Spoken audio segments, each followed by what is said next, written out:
People came out in Oakland to express their understandable anger about the death of George Floyd. But that rage crossed an unacceptable line. We are sickened to wake up this morning to the destruction and the violence of our beloved Oakland. And we want to make clear that this will not be tolerated. We join people in the grief, in the anger, in the quest for a more just society. But tonight, we ask you to stay home. We are struggling with a deadly pandemic. We are under a shelter-in-place order, and we ask everyone to stay home and ensure that your children, your loved ones, your friends, your neighbors stay home. There are other ways to demonstrate your anger and your activism right now. We want to express our condolences to the 2 federal security agents who were shot at last night, one of whom died. And to the nearly 30 law enforcement officers and first responders who were injured last night in the chaos and destruction that happened in our beloved city. We also want to express our gratitude to the 27 different law enforcement agencies from Santa Cruz to Sonoma that came and responded to our call for mutual aid. And I assure you that tonight there will be more. I want to personally thank Governor Gavin Newsom for reaching out to me personally to offer his assistance tonight and to offer the extraordinary resources of the state of California and all of our regional partners that are coming together to ensure that peace reigns here in Oakland. You'll hear from different members of our community tonight about how this has harmed our city, but also how we will recover. This city is no stranger to the American travesty of racism. We have made mistakes, we have much work to do, but we are doing that work here in Oakland. That is what our commitment is. And that is what we are here to do, is to recover together and to evolve into a more just and fair society. That is what we will do as Oaklanders. It is part of our tradition, and it is certainly part of our future. So with that, I'm very happy to bring up our interim Chief of Police, Susan Mannheimer. Thank you. Hello, everyone. I am Interim Police Chief Susan Mannheimer. I have a couple of statistics I'm going to share with you on what happened today and a statement, so I will be reading some of it to make sure I get it right. So as I said, Interim Police Chief Susan Mannheimer. I was here on the ground last night as well as in our Emergency Operations Center. We stand with our community and we understand the tension within our community and the demands for equal justice. We will continue to facilitate demonstrations and provide and ensure safe spaces and safe places for those. Last night, over 8,000 people came to Oakland to take part in admittedly what started out as a peaceful demonstration, but it turned into something much more. What started out as peaceful later turned violent and destructive, and we cannot allow what happened last night to happen again. As the mayor said, it crossed the line, and we will not tolerate violence or destruction in our community. Nearly 30 first responders were injured, 17 of our officers, 2 of our firefighters assisting with medical aid, as well as 7 outside agency officers who came to help us here in the city of Oakland. We extend our heartfelt condolences to the federal protective officers who were shot, one of whom passed away. And we want to say that we have called in these outside agencies and we are grateful for their assistance. We will see more of that tonight, and you will see more of our officers protecting and defending our spaces and ensuring they are safe for our community to come and demonstrate. We encourage and want our community members to be respectful of each other and especially respectful of our small business community and our downtown, all of whom, I will add, have been suffering within this pandemic and struggling to stay in business. One of the things I'd like to quote for you are a couple of statistics of what we saw last night. We saw major damage in and around our downtown corridor, looting and fires. We also saw that our first responders, as well as community members who were caught up in wanting to demonstrate peacefully or to go to our downtown, were threatened with rocks, bottles, Molotov cocktails, and fires that were set to the surrounding businesses, which were later looted. This situation endangered not only our officers, but our community. And this is the time that we need to embrace and stand with our community against the violence that would mar it. I am happy to take questions later. Thank you.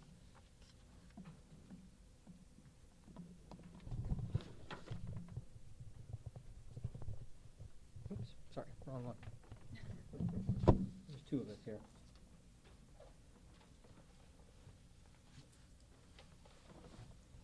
Good afternoon, everyone.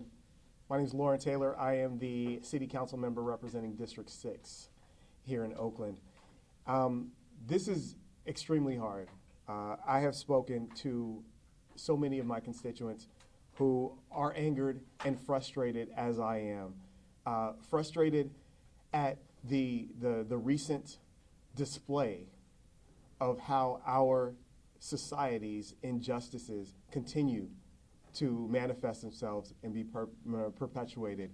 The frustration over the past week with the killing of George Floyd. Similarly, there's a lot of anger and frustration about seeing our city burning, our city vandalized, Oakland, by those who many believe are not from Oakland. Oakland is the love life city. That means we value life, the sanctity of it. That's why we stand up strong for George Floyd and all of the others who have been victims of police brutality, excessive use of force, those who have died. We also embrace the lives of those who are here protecting our city.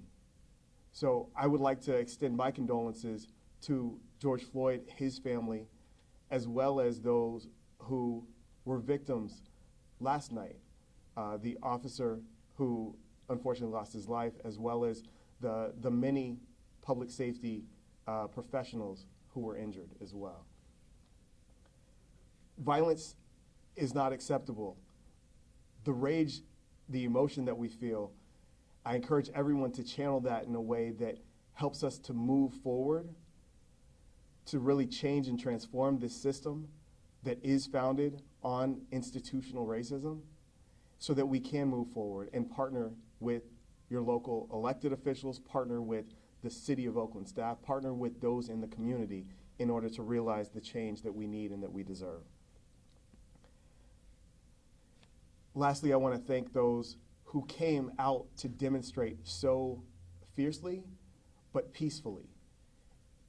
Yours is the model and the example that we should look up to, and I am going to work with our city to continue to make the space for those peaceful yet forceful demonstrations as we move forward so that we can be in solidarity and really affect the change that we deserve. Thank you.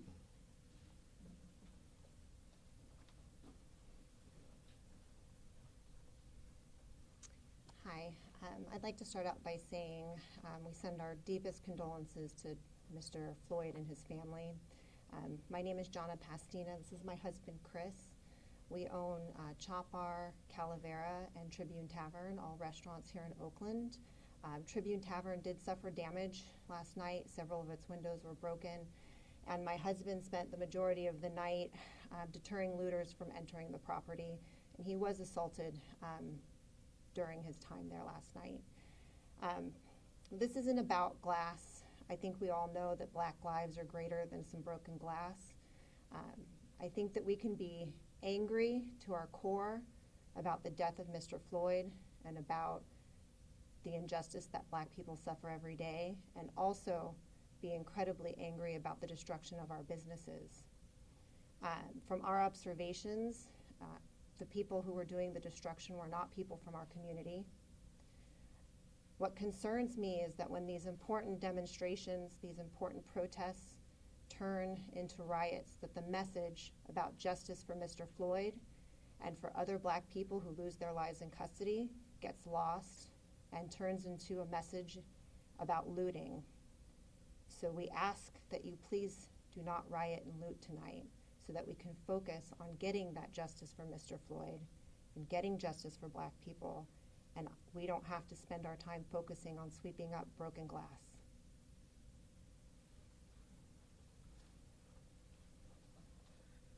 How's everybody doing? My name is Nina Joyner. I own Fillmore Adult Gallery, which is in downtown Oakland, at the epicenter of everything that happens in downtown Oakland. Last night, I stayed with my business until 4 a.m. That's 4 a.m. from starting at 10 a.m. Yesterday until 4 a.m. this morning. So I'm very tired. I'm tired, but this is something that's common for my community, to see a gentleman that was killed and no accountability. I could stand here and talk about talk about the broken glass or what I think should happen, but the issue is about unchecked power. That's what the people want to see. They want to see power that is checked, power that is placed into the hands of the community, and also with compassion for the community as well. Being a business owner, but being a Black business owner, I do understand. I remember as a kid, I actually was witness to the Rodney King riots for my grandmother's grocery stores in Las Vegas. No one was coming, but the destruction happened. That's exactly what happened last night in downtown Oakland. I got to say that, it was great to see all of the people out. This is what it's about. I want to see people protesting. The beauty of protest is where change happens. And we want to consistently and continually continue to protest. But we definitely want to make sure that we're not damaging property of people who cannot afford it. Not right now. We cannot afford it right now.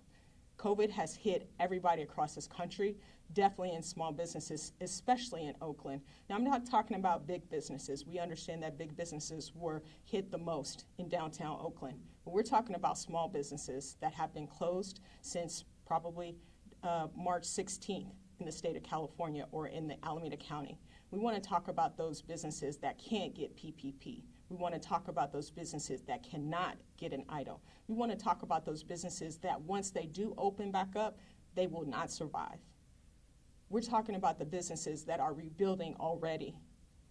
And I understand that someone's life is lost. All of the decisions that we're making right now are economic decisions. So as a business is not open, their life is lost. Their family's lives are lost. But of course, Mr. Floyd's life is lost. But it's not about Mr. Floyd. It's not about any other Black man that has been killed. It's about the unchecked power.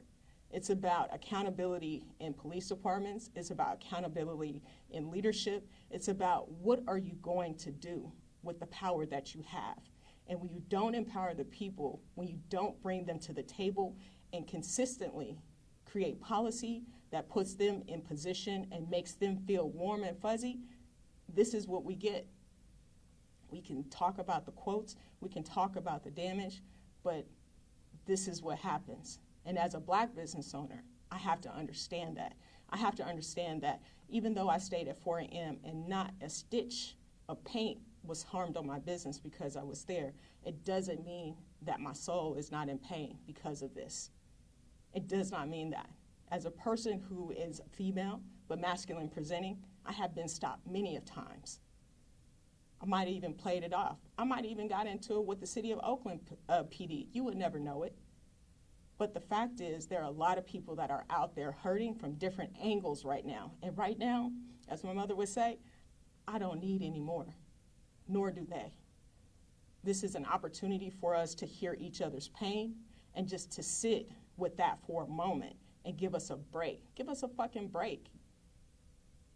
We need it from our city. We can't get it from our state. We can't get it from our federal government. We need it from our cities. This is when it's important for us to get to the ballot box. I don't care if you don't like Joe Biden. I need Joe Biden in there. This is an opportunity for us to be transformative in what we do and talk about the equity as we rebuild in a better future. So, make love, not war. That's what I'm about. I got a sex shop. I need y'all to buy some stuff. All right.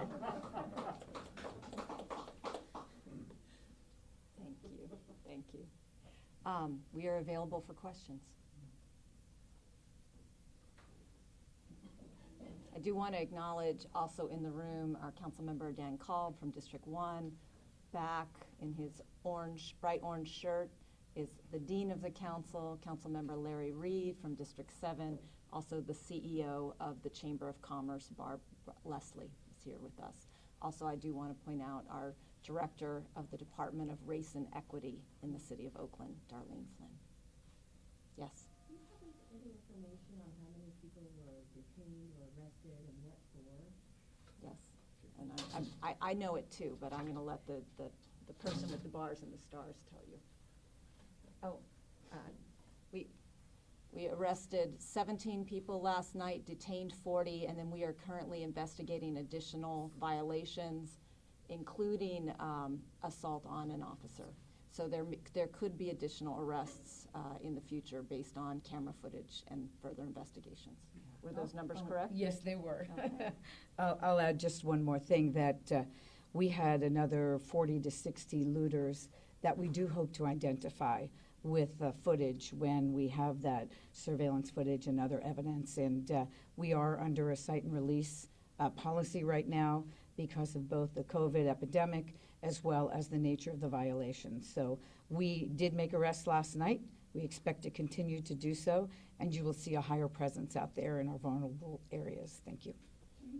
Yes. The Fed said this morning that they have reports that there may be organized groups that are using the cover of the protests to carry out some of these acts of violence, and that's something they're looking at. Do you have any, have you seen that, or is that something that you're looking at? You know, this is not new. There are generally in most demonstrations well-meaning, heartfelt individuals who feel compelled to come out and express their rage, their anger, their disappointment for whatever their issue is.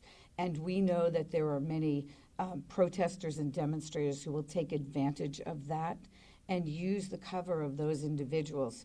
And it is very hard when everyone is wearing a mask, right?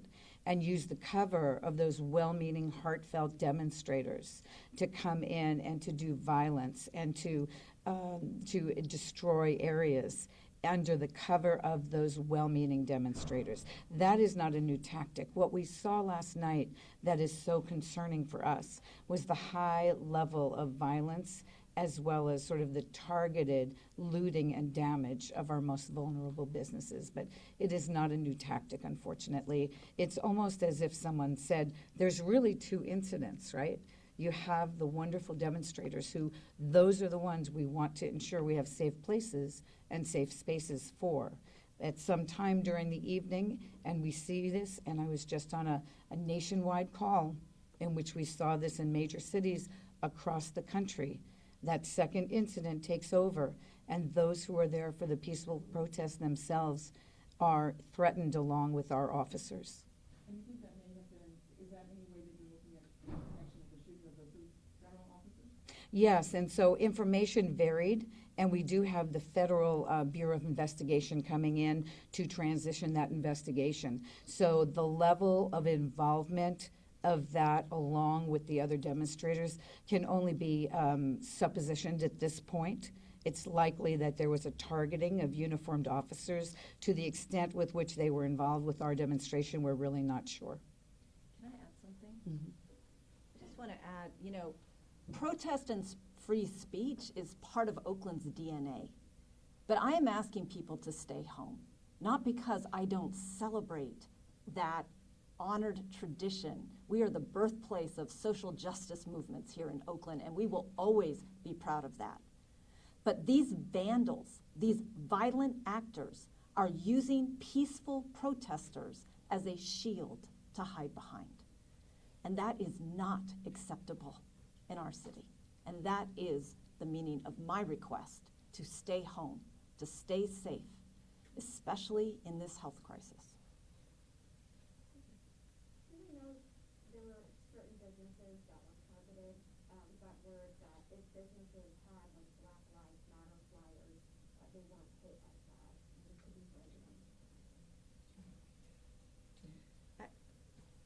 We certainly saw some types of businesses that have traditionally been hit in vandalism moments before. Banks, large pharmacies, the Target. But it was indiscriminate. We saw tiny stores in our Chinatown. And here's a community that has already suffered so much racism and discrimination during the COVID-19 crisis. We saw stores like Tribune Tavern that had a big sign on it that said Black owned with windows busted out. So this was indiscriminate.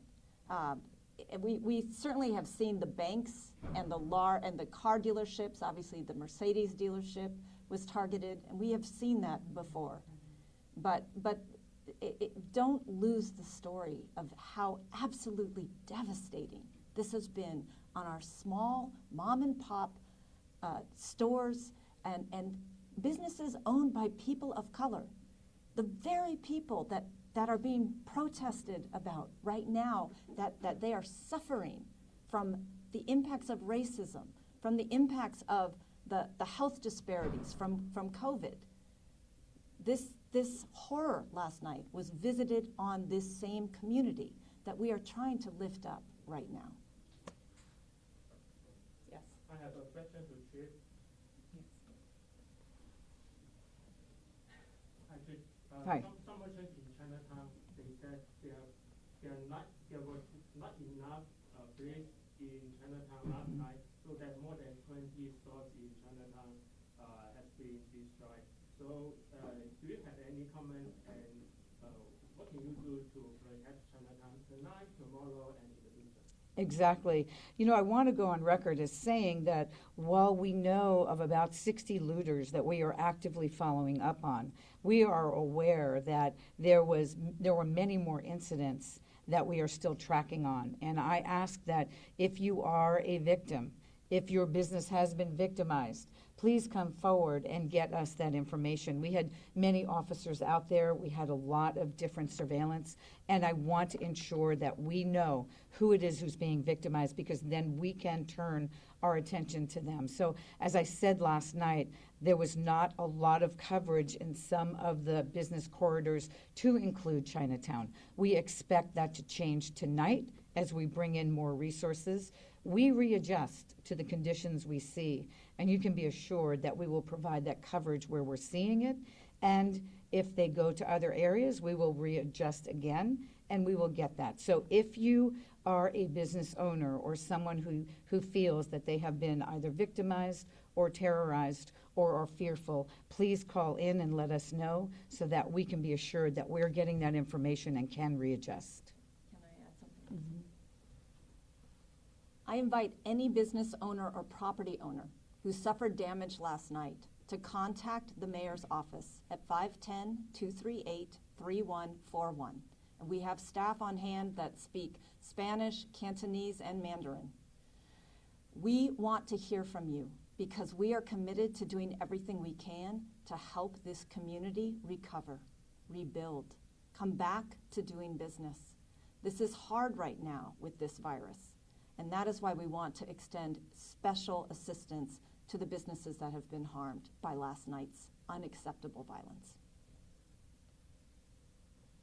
Can I add one more thing?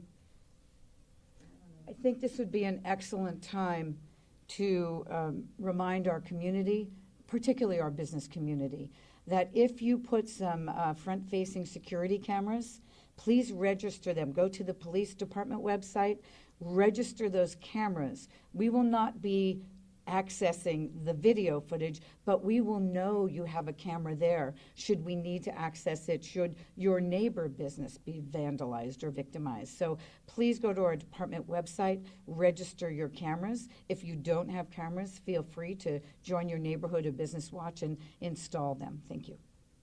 Quick question, is there a curfew tonight? There is no curfew. Frankly, I was on that national call today with the major city mayors and major city chiefs. There are certainly many different strategies that can be enacted. A curfew, frankly, is one of those that can absolutely have unintended consequences.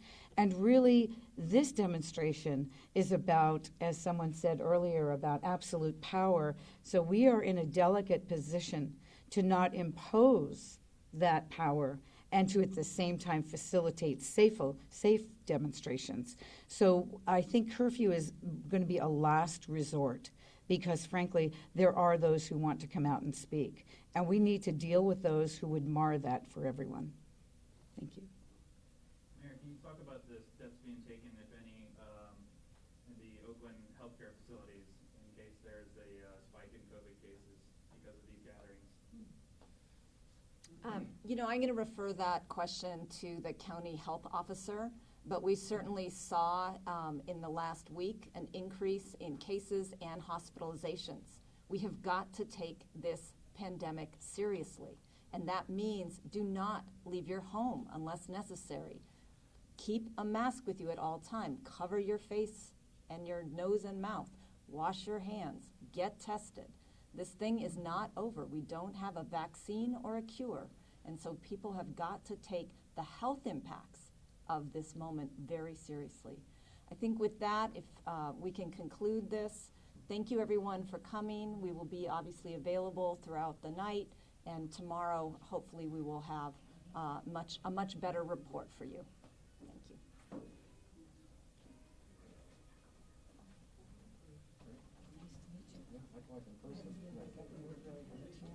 We had a brief conversation. Yes. But yeah, we should talk more over Zoom every,